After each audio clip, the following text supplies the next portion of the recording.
Assalamualaikum warahmatullahi wabarakatuh. Semangat pagi.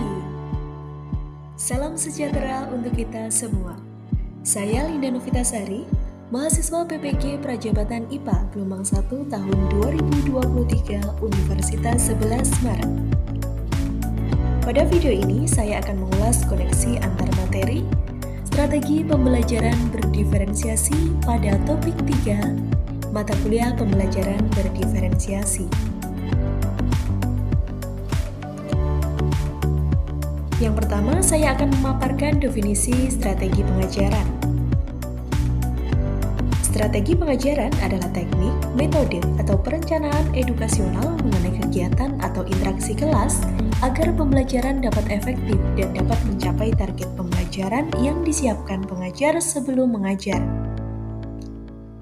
Definisi ini disampaikan oleh Suprayogi tahun 2022. Rancangan strategi pengajaran harus dapat mendorong peserta didik untuk mengobservasi, menganalisa, menciptakan hipotesis, menyuarakan pendapat, menggali pengetahuan sendiri, dan mencari solusi.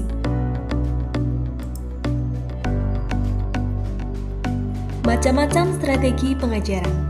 Penerapan strategi pengajaran bukan sekadar menggunakan strategi pengajaran tertentu saja, namun harus memperhatikan aspek-aspek diferensiasi. Strategi pengajaran yang digunakan harus dapat mengakomodasi keragaman peserta didik dan kebutuhan belajarnya. Terdapat 5 strategi pengajaran. Yang pertama, strategi pengajaran langsung atau direct instruction. Kemudian strategi pengajaran tak langsung atau indirect instruction. Strategi pengajaran interaktif atau interactive learning, strategi pengajaran mandiri atau self-learning, dan strategi pengajaran melalui pengalaman atau eksperimental. Adapun keterkaitan topik mengenai strategi pengajaran berdiferensiasi, yang pertama dengan mata kuliah prinsip pengajaran dan asesmen. Berkaitan dengan prinsip pembelajaran, yang pertama, pembelajaran dirancang dengan mempertimbangkan tahap perkembangan dan tingkat pencapaian peserta didik saat ini, sesuai dengan kebutuhan belajar, serta mencerminkan karakteristik dan perkembangan peserta didik yang beragam, sehingga pembelajaran menjadi bermakna dan menyenangkan. Contoh pelaksanaan prinsip pengajaran, pendidik merancang atau memilih alur tujuan pembelajaran sesuai dengan tahap perkembangan peserta didik. Kemudian prinsip pembelajaran berikutnya, pembelajaran dirancang dan dilaksanakan untuk membangun kapasitas untuk menjadi pembelajar sepanjang hayat. Contoh pelaksanaan prinsip pembelajaran ini, pendidik memberikan ruang yang cukup bagi prakarsa, kreativitas, kemandirian sesuai bakat, minat, dan perkembangan fisik serta psikologis peserta didik.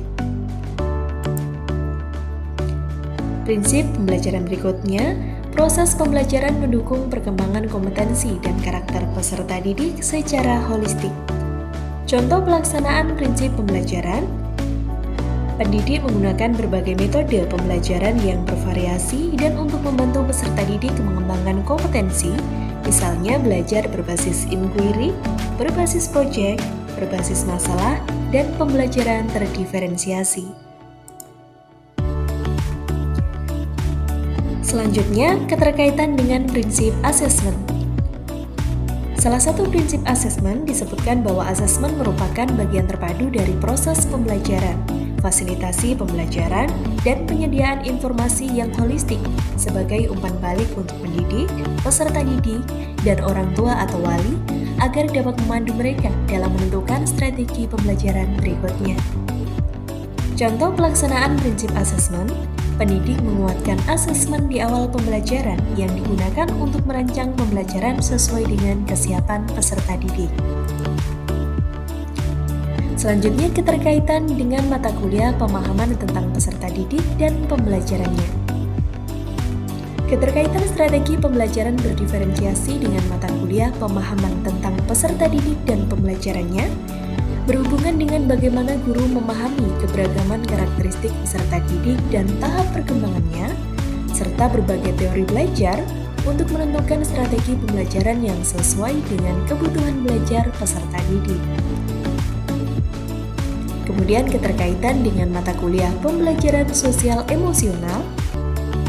Strategi pembelajaran berdiferensiasi memiliki keterkaitan dengan mata kuliah pembelajaran sosial emosional. Dalam hal ini tentang bagaimana peran pendidik dalam memahami peserta didiknya dan merancang pembelajaran yang menyenangkan agar peserta didik mengalami proses belajar sebagai pengalaman yang menimbulkan emosi positif.